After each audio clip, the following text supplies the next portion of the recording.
Welcome to the Global Mindfulness and Education Summit with myself, Dr. Chris Willard, and with Helen Maffini, who a lot of you already know. And today we are just thrilled to be interviewing Dr. Dan Siegel, who I'm sure so many of you already know. Dan's written, I don't even know how many books, but a lot. Sort of more recently, Aware, the Science and Art of Presence, and really excited about The Power of Showing Up with Tina Bryson, which is just going to be a fantastic parenting book. So thank you so much, Dan, for joining us. Thanks for having me, Chris. It's great to be here with you. Absolutely. So as you know, Dan, this conference, this summit is really about looking worldwide at the just huge growth in mindfulness, right? We're seeing this in the research, but we're seeing this in practice so many places around the world, and particularly as it relates to education, to childhood, child development, and to parenting also, which is key for mindfulness and equanimity and these kinds of practices. Can I ask you, and as someone who's had your books translated into so many languages and who's probably traveled a lot, why do you think now at this point in the world we're seeing this just tremendous excitement around mindfulness? Well, it's a really great question, Chris, and I think for people listening, there may be a very comfortable feeling about the word mindfulness. For me, being kind of new to the whole field of mindfulness training and what mindful awareness is, I always find it helpful to kind of start. So if in the summit you've already kind of decomposed and deconstructed and taken apart the word mindfulness and seen what do we really mean when we say mindfulness across the globe, for me, that would be a helpful place to start. But if you've already done it, then I can just build from there. So you tell me where you're at in the journey. If you want to start, and I think, just kind of riffing from an understanding of mindfulness. And when I say mindfulness, I think already it's a little, I'm thinking of it kind of as a larger term, than just, mindfulness, but thinking about general awareness practices, compassion practices, self-compassion, and other contemplative practices, and how they relate in particular to education, child development, parenting, and that sort of thing. Yeah. So if we take it in that beautiful broad way, Chris, you just described, and say globally, why are people in education interested in exploring basically the mind is how I would see it. Why is that important and why is that happening? So from the experience I've had locally, here in the United States and then internationally, what's been fascinating to me is that the fields of both education and of mental health have taken a very objective stance towards their topic.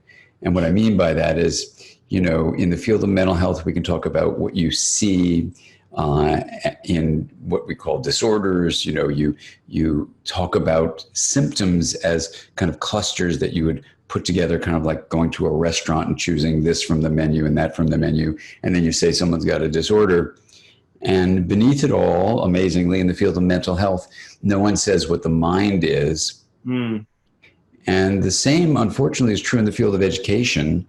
I wouldn't have guessed this, but I've asked 100,000 mental health professionals. I've asked about 15,000 educators in person.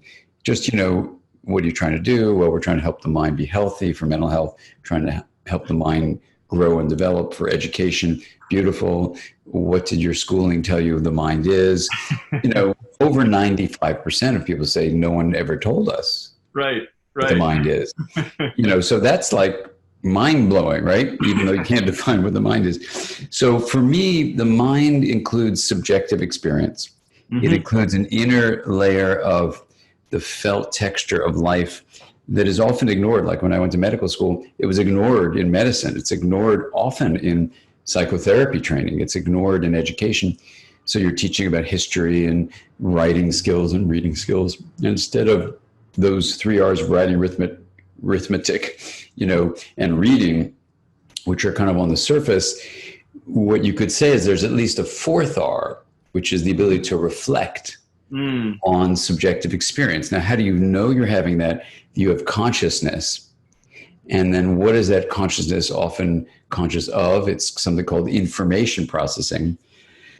And then in this journey I've been on, for almost 30 years now, to say, this is just wacky that we don't have a definition of the mind in all these fields. Let's offer a definition of the mind, explore it. You get also something called self-organization as a fourth facet of mind. So you have subjective experience, you've got consciousness, you've got information processing, and the fourth facet is this regulatory process that kind of monitors and modifies the thing that is the system from which the mind is emerging. And in our view, our meaning here at the Mindsight Institute, we actually take a stance that makes us not so embraced by traditional views. We view the mind as not the same as brain activity. And, the book I wrote, The Developing Mind, now going in its third edition, 20 years later, I stand even more strongly about that. And I've taught recently with Antonio Damasio, who shares that same view, a neuroscientist.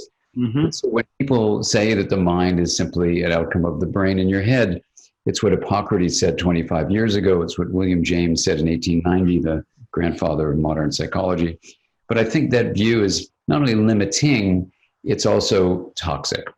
Yeah. And I think part of mindful awareness around the globe, to come back to your important question, is people want to know, what is this mind thing? Mindfulness is really about the mind. And if people say, oh, no, it's about the heart. Well, the way we're defining mind here is anything that you'd feel in your heart is what we're including under the general term mind. We don't mean the intellect. Right. We don't mean the discursive thought-based mind. We mean anything that's related to subjective experience.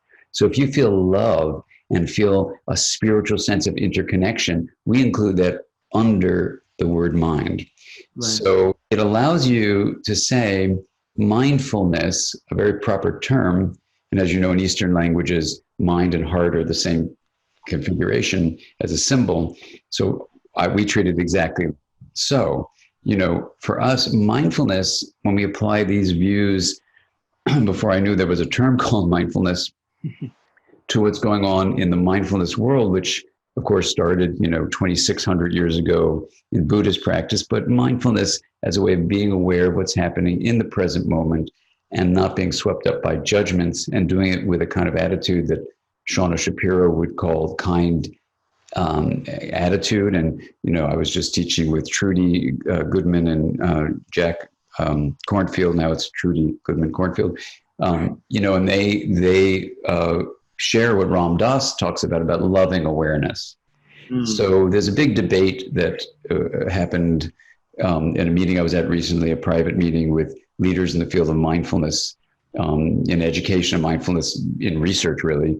And the issue was, do you include compassion under the word mindfulness? Half of the group mindfully said no, and half of the group mindfully said absolutely yes. Right. And have mindfulness without kindness and compassion. The other group said absolutely not. Wow. It's about attention training and opening awareness.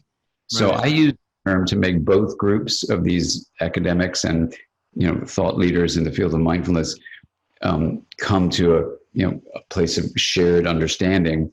Is I use the term mind training, which everyone was fine with, and talk about 3-pillar mind training. So 3-pillar mind training would include focused attention. Why do we need that today around the earth? Because the digital world is making things so distracted. We're distracted so much. You need to actually focus on one thing at a time, and you need to train the mind to do that. So the first of the 3 pillars, very important. Second pillar is training open awareness. Now, what opening awareness means is you learn to distinguish the knowing from the knowns. And again, in a world that's so complex and so many things are happening, if you can't do that, you just get swept up. We see it as a kind of metaphor of a wheel of awareness. You get swept up on the rim and don't have the clarity and calm and serenity of the hub, which is the know. Right? So we can talk about the wheel of awareness later, but that's an example of a little kid, who learned the wheel of awareness as a 5-year-old, comes to kindergarten, and the teacher teaches all the kids the wheel as a drawing, not as a meditation. But you say, this is how mind works. You know, you've got the knowing of being aware in the hub, and you've got all the things you can be aware of. What can you be aware of, Johnny? Oh, I can be aware of this. And Sarah, what can you be aware of? And I can be aware of that. And so on the second day, this teacher writes me an email when this kid was kicked out of one school for beating up someone on the yard. He's transferred to the new preschool, no, kindergarten, and enters Miss Smith's class. She teaches all the kids the wheel that day. And then the next day, she writes me an email. Billy comes into her during the recess.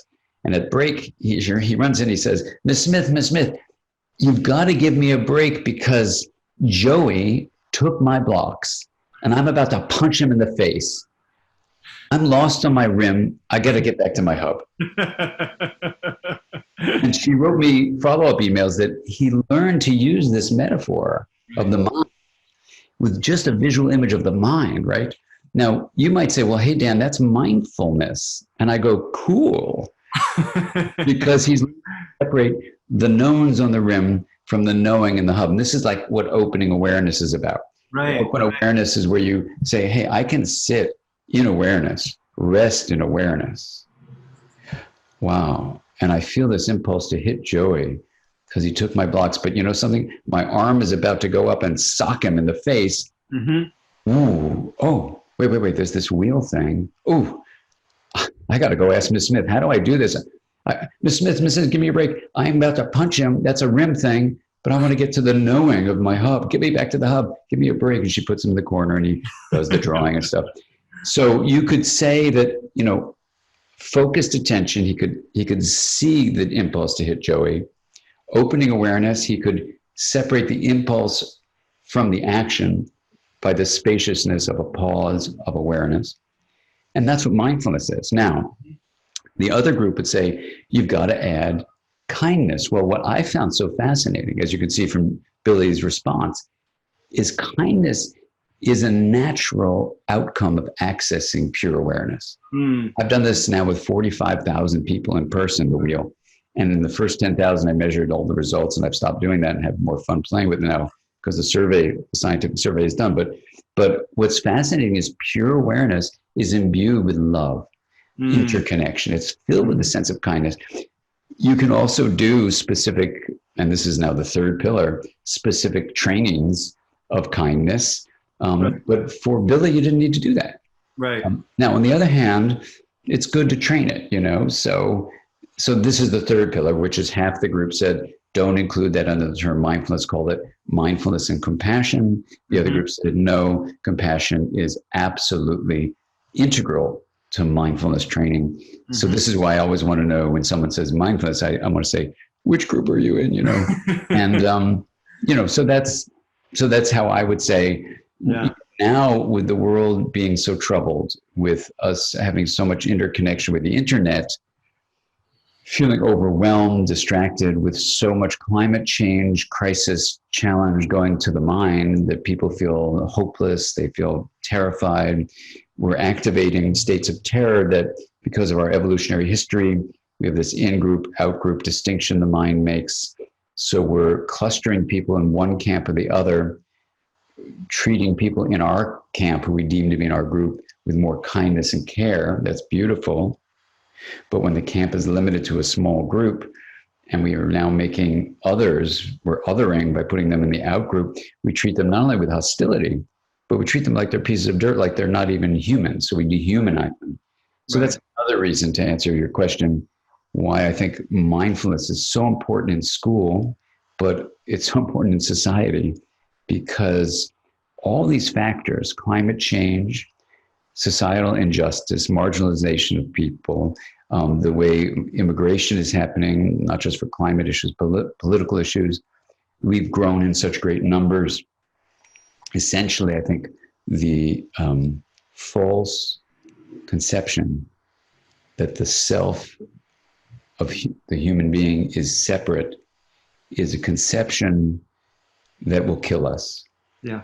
And the deeper hope, I think, that many of us all have, is that when you really do this three-pillar training, what some people call mindfulness, other people say mindfulness and compassion. Right. Okay, so when you do these trainings, the self expands, and you come to realize people are just like you. And in fact, you come to realize all species are you. Mm-hmm. And as one engineer who had never meditated before in his life, who after we did the wheel and he got into, we bend the spoke around where you're moving around the rim, but there's a time when you bend it into the hub. And then he came back from the break, he took the microphone, Jack Kornfield and I were teaching this in Seattle. So he was out in the park and he's like saying, I don't know what just happened to me. I've never meditated before in my life. I've never done therapy like all you therapists. I just retired. I'm 70 years old. My wife dragged me here. She's a therapist like you people. And then he starts to get slow and teary, but he's in a slow way, he says, which I'll say in a fast way. He goes out in the park and he sees a gardener watering the roses, and there are, bees and butterflies and birds. And he realizes we're all the same thing. Right. And he has 500 people in this auditorium, absolutely motionless. And I did this in another country in a parliament, and a parliamentarian said to me, when I bent the spoke around, I've never felt so much love and so much connection to everyone and everything. And this expansion of the self, Decker Keltner talks about in terms of experience of awe, of gratitude, of compassion. Decker, and it talks about the history of this in academia. They call this self-transcendence. And I've urged Decker, and he's open to this, that we rename it. That you don't want to transcend the self. You want to transcend the separate self, but realize the self is interconnected with all of life. Right. And I love that. How can we transcend the separate self? And I think to be able to figure out, I'm just so struck.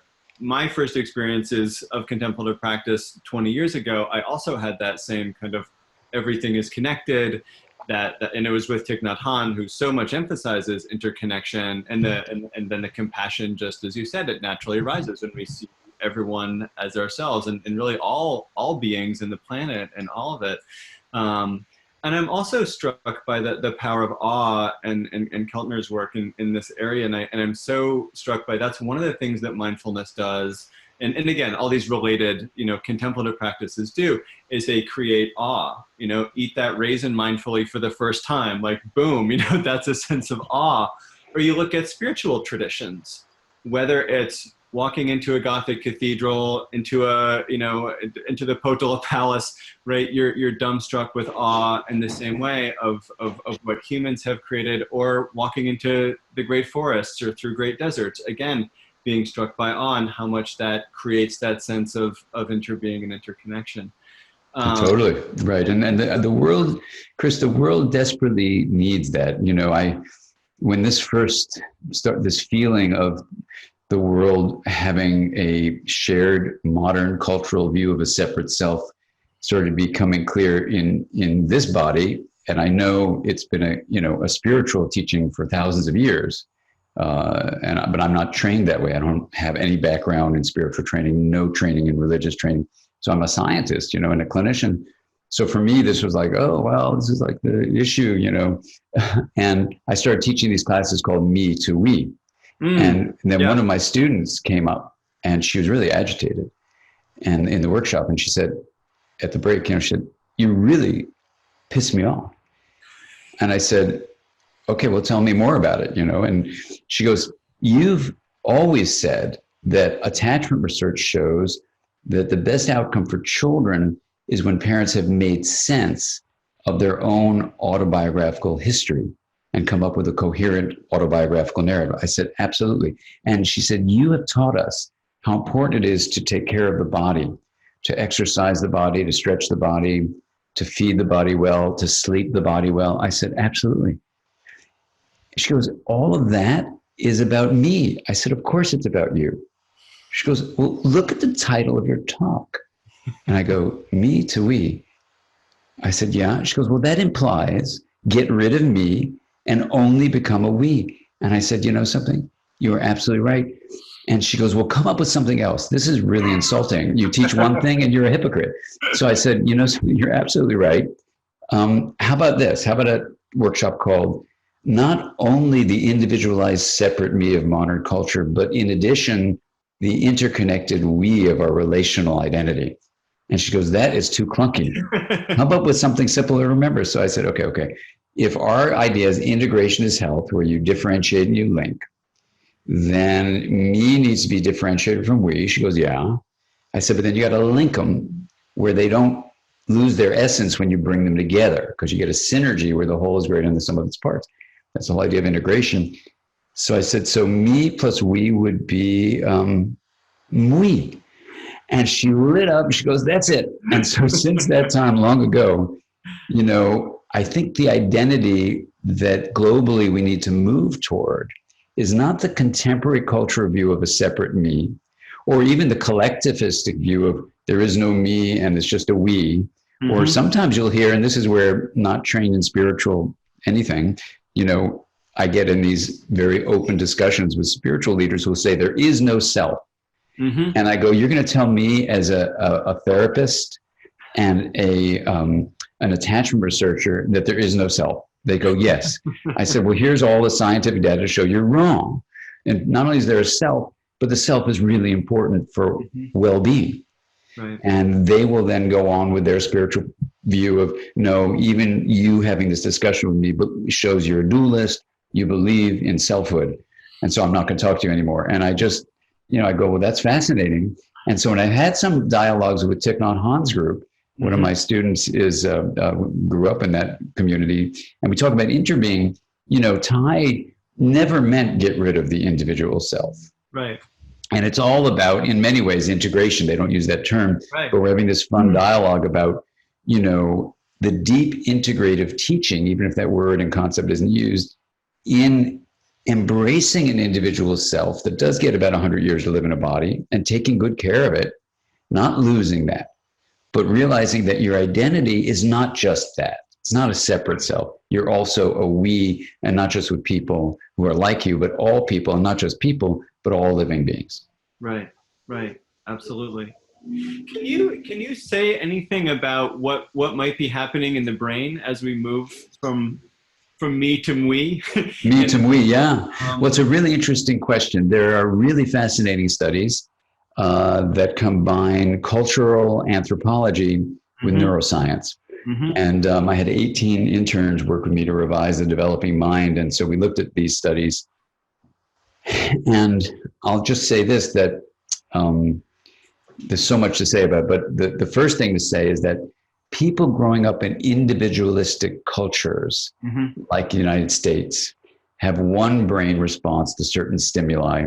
And people raised in collectivistic cultures, let's say like Japan, have a different brain response to the quote, the same stimuli. Right. So let me give you just a simple example. You know, you would show the same stimuli might be a picture of an aquarium. Well, the individualistic, culturally raised person looks at the fish and notes the fin colors and the way the fins are distributed on the body of the singular fish, and then describes that to you, and you can show that in the brain. They're very focused, you know, on the details of the individuality of the stimulus presented. But the people who grew up in collectivistic cultures, they see the whole scene. They see, you know, the plants, they see the distribution of rocks and gravel, and, oh yeah, there's a bunch of different fish there, whatever. And so they see the big picture. Now there's a neural correlate of big picture attention, which is right hemisphere dominant. And there's a individualistic view of left hemisphere dominant. Now, neuroscientists hate when I talk like this. I've been on stages and they get in fights with me. And luckily I know the evidence, so I'm happy to fight with them about it, because, you know, they just ignore the evidence from about 100 years of all sorts of neurological data. But, you know, so I just want to respect their concern. Don't overgeneralize. Right. But the simple view is that narrow focus of attention is left dominant, broad focus is right dominant. So that's one thing to start with. The second thing is, in another set of studies, they look at individualistically raised versus collectivistically raised people. And they do have very different areas of the medial prefrontal cortex that get activated. Now, the problem with this is, from your question about we, is that at least as far as my students and I can tell, these researchers are defining the collectivistic paradigm that's set up when they do this.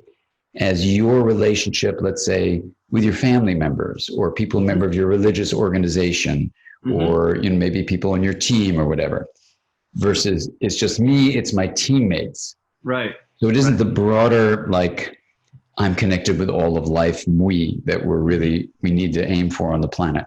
Yeah. So we do have wonderful studies to show that the individualistic neural networks that are activated can be shifted very rapidly by the conditions of the experiment.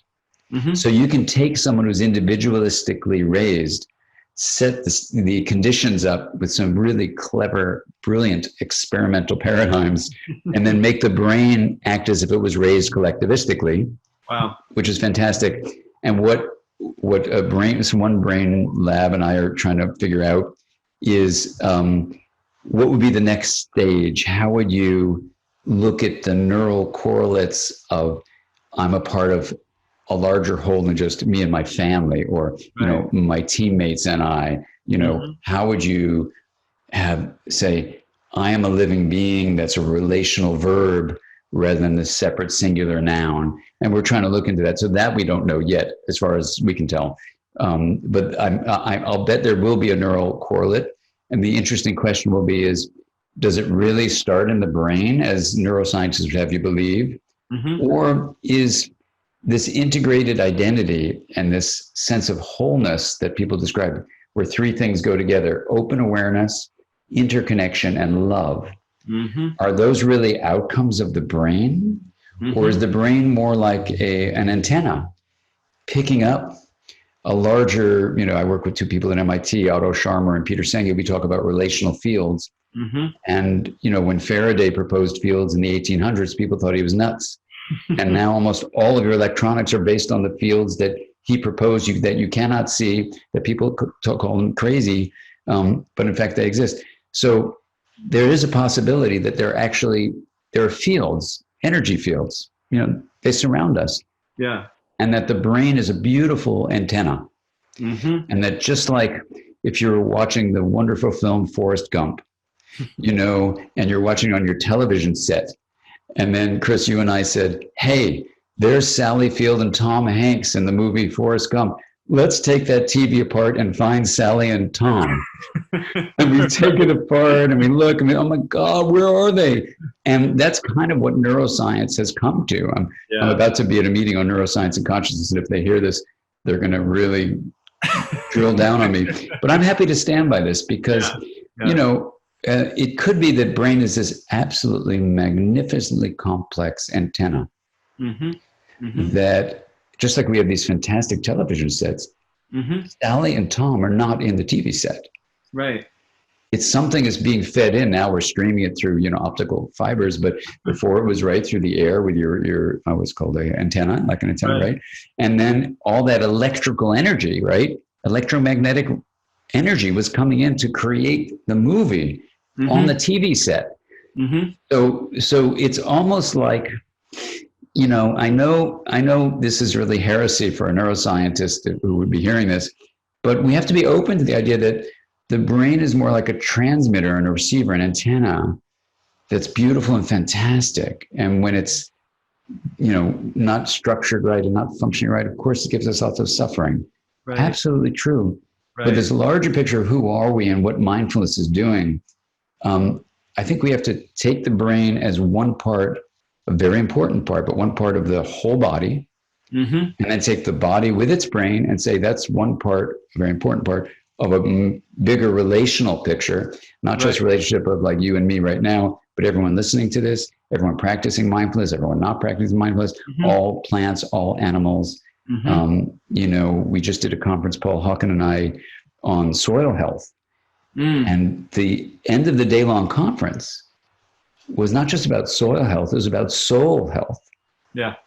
Right. Because what we're doing when we put poisons into the Earth's atmosphere that destroy the microorganisms of soil is just like they're destroying the microorganisms of the biome in your intestine.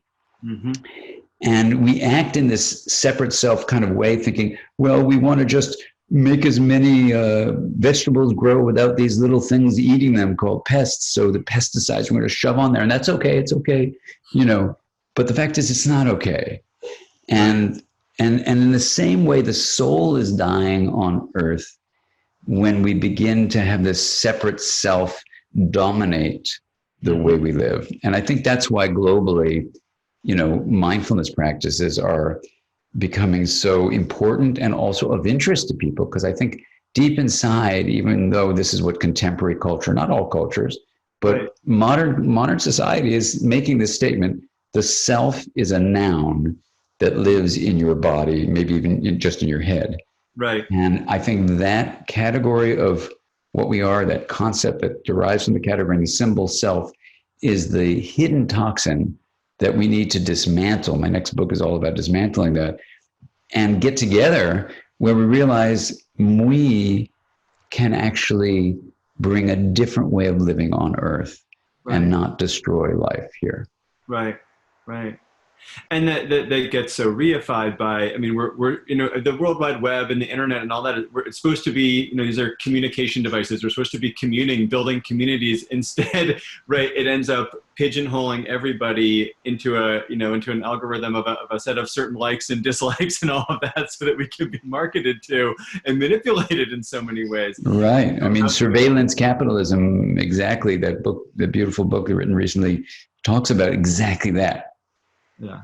Yeah. And so ironically, at a time when the internet seems to connect us, which it does, of course, in a certain way, people feel more disconnected, more depression, more anxiety, more suicide.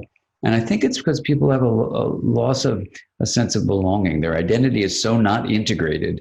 It's a separate me. So it's excessively differentiated, essentially, not linked.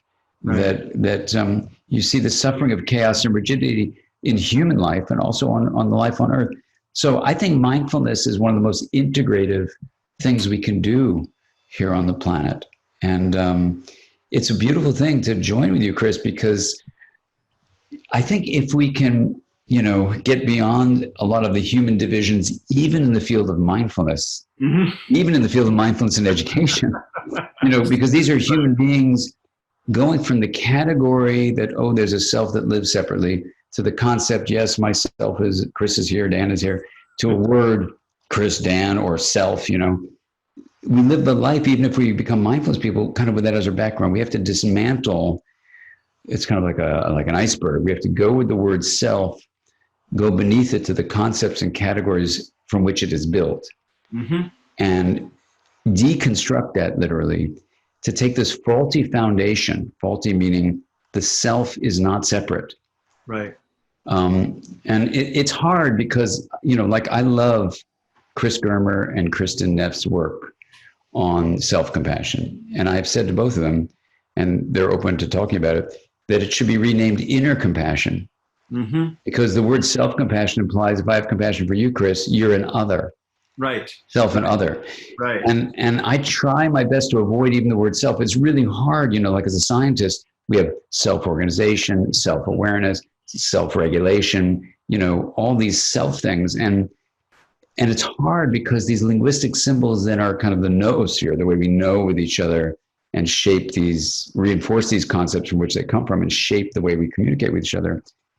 So I try to say, for Kristen's beautiful work on, quote, self-compassion, I try to point out, if we just started using the word inner compassion, then you would automatically go, well, inner compassion, what does that mean? That means inter-compassion, compassion for someone born in a body that wasn't the body that you were born into, is not other-directed compassion, which is the term being used. Right, right, right. And as John Powell, the wonderful Berkeley professor of law, says, you know, we have to stop othering. Right, right. And that's what this is all about, I think, the global mindfulness and education movement. You know, we is something we're teaching in schools now, and kids get it. You know, we have a wonderful school in New York where the kids call each other "we," and it's, you know, it's not going to be hard. I mean, these studies on, you know, individualistic versus collectivistic culture show you can change the brain's functioning just by changing the conditions. And I was actually just speaking with Chris and Kristen's translator in China. It was my last conversation. and thinking about this challenge of the word self, and then sort of the collectivist culture, and sort of that kind of thing going on there. And one of the things that I was also thinking about was that so many of these practices are taught in community, they're taught in group. And so I'd be curious, almost like if you taught people mindfulness individually, would you see something different than if we continue to teach mindfulness the way we have, which is in groups and in connection and in conversation with each other? Then we're creating more of a network of true interconnection and interbeing. Well, that's beautiful. Absolutely. Well, this, Chris, is really an interesting question you're raising, because of course, these apps have a very useful function to help people reduce stress individually, right? And that's beautiful. And there's so many nice ones, and they're great, and that's lovely. And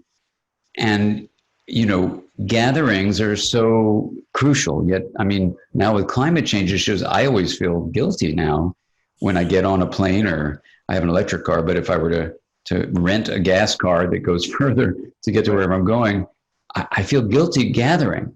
Right. Now, on the other hand, just what you're pointing out is, don't we need to do this in community? So this is where perhaps one, at least intermediary step, is just what you're doing here, like an internet-based, seriously, global summit, where you have people, sharing ideas together.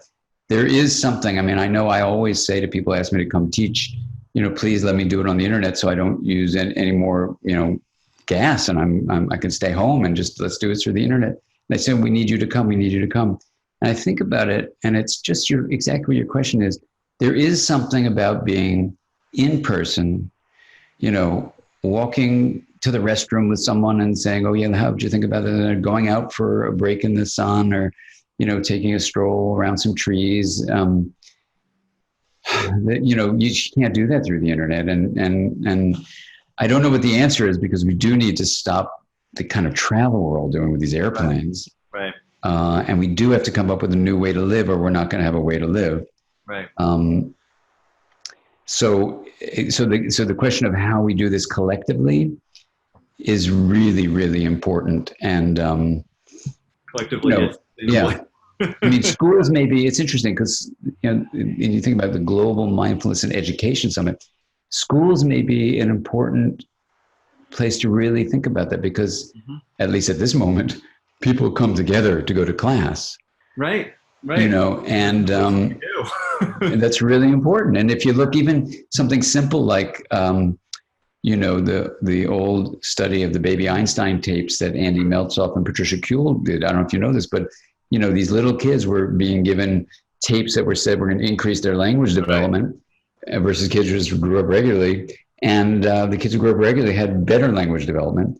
And it wasn't that the tapes were bad. It's just they took away face-to-face time. Right. It's the problem with screens. It's substituting for the reading. It's substituting for the interaction. It's substituting for the parent saying, what do you think is going on in that, in the interior world of the character on this page? When exactly. Around and all of that. That's so critical to developing compassion, empathy, and all of this. Well, the way you phrase that, Chris, is so great. What do you think is going on in the interior world of that person? And we would call that a reflective dialogue, Right. And we would say that, besides reading, writing, arithmetic, you want reflection like that. You want it based on a relationship. And what that builds is resilience. Right. So this decrease in resilience you see in young people in so many ways, with increase in autoimmune diseases and all sorts of stress. And it's just, right. I think in part it's because these other 3 R's, reflection, relationships, and resilience, all skills, are not a part of education. They're not even a part these days of modern family life. Right. So, Tina Payne Bryson and I, when we write about, The Power of Showing Up, our next book, but also the other books are written about, it's all about these other ways of developing mindsight skills of reflection, mindsight skills of relationships, mindsight skills of resilience.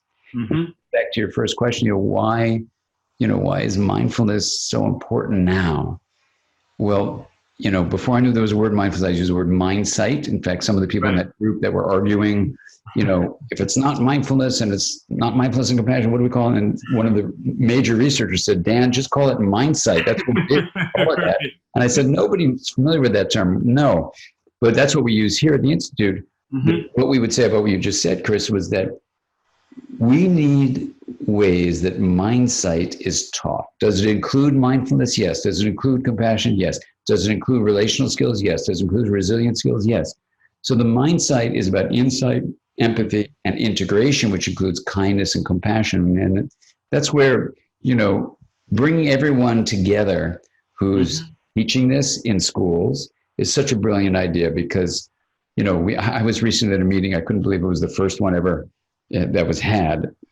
And I was just coming in as a consultant, where the mindfulness in schools people came into a meeting in Chicago with the social emotional learning people. And I said, oh, this is cool. You do this every year? They go, this is the first time we've ever done this. I said, you got to be kidding me. Right. And so we sat there for 3 days. Yeah.